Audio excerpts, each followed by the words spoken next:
Anche quella di ieri in Veneto è stata una giornata preoccupante sul fronte incendi, con la necessità di fare interventi alla Mon, Fumane e Bibione.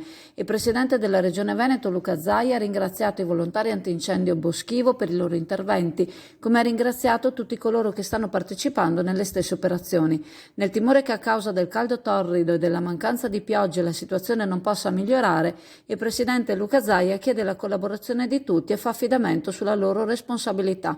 Il fronte di ieri più preoccupante e impegnativo è stato quello di Lamon, a Belluno, dove nella zona del Sas Falares le fiamme erano ancora attive in serata in un'area caratterizzata dagli schianti della tempesta Vaia. Numerosi erano stati fino a ieri gli interventi dal cielo per estinguere il fuoco con il Canadair e con l'elicottero della regione. A Fumane, Verona, ha ripreso invece un incendio su un'area verde. Gli interventi si stavano garantendo da terra grazie proprio all'intervento dei volontari degli ABI e al personale dell'Avisp. A Bibione, invece provincia di Venezia, sono state domate alcune fiamme libere che si erano sviluppate su un'area di diversi metri quadrati.